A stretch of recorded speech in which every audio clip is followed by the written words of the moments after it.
Today we're in Canberra to drive the VF Commodore, a car that's absolutely vital to Holden. Large car sales are down, obviously, on both sides of the Tasman, but the impact has been greater here than even in New Zealand. VF is the comeback car. We're here to drive it and talk to some of the people who are involved in this development. Okay, so we've started out and we're with Joshua Morrison. Now Joshua is Holden's engine calibration guy. Well, what's changed? Well, mainly on the 3 litre, we have put a new exhaust system to reduce mass, and we've retuned the engine to get the best torque out of the engine at low RPM. We've put electric power steering on all of the engines to improve fuel economy. That removes the load off the accessory drive and saves around 2 to 3% on all the engines.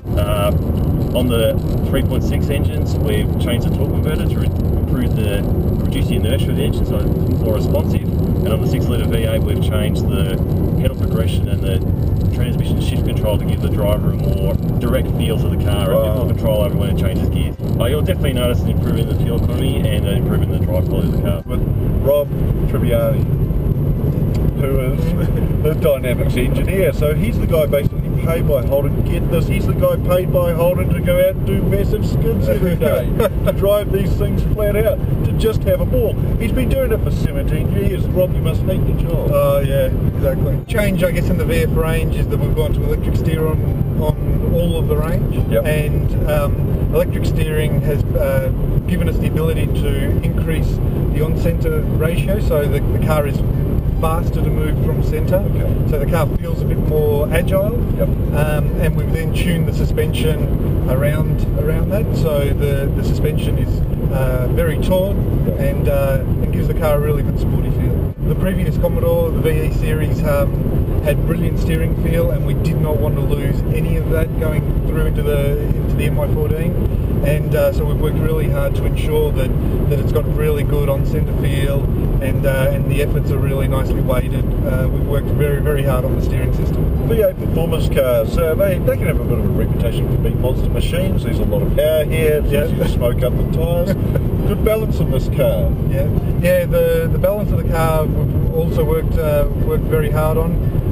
As you step up through the sports range, like the red line, for example, with the split tyres, the 275 on the rear and the 245 on the front, is a really fun sports machine. Very agile, very dynamic to drive.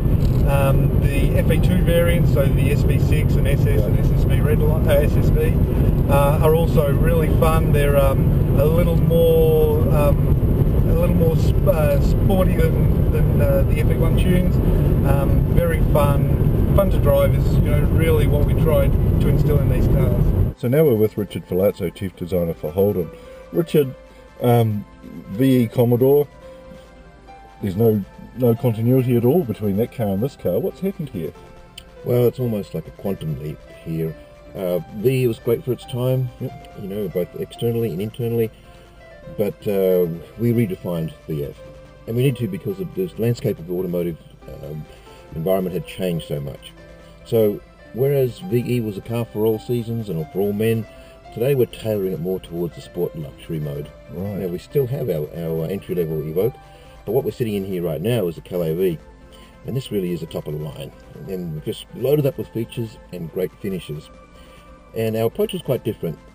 You see that we have a lot more embellishment now through the centre area, where you most feel it and most see it. So we have nice use of materials. Yes. We have perforated leather, we have suede, we have bright chrome, we have decorative finishes, and this really lovely new treatment called Galvano chrome. This looks like polished stainless steel. I really like this finish. It's like you've robbed a Mercedes warehouse, isn't it? Well, look, it has all the same features as most of the expensive European models, and that's our aim. It's to challenge those, for people to say, well, I don't need to just buy an imported expensive vehicle. Likewise for the exterior, we had a great foundation for VE. Absolutely. When we released that car back in 2006, we said that the single most important part of that design was its proportion. Sure. And that gives you longevity. Any designer will tell you, give me proportion, proportion, proportion, because then you can build in that longevity, as I say, and it's a classic shape that doesn't change in terms of the proportion of the vehicle, its position of the wheels to the rest of the body.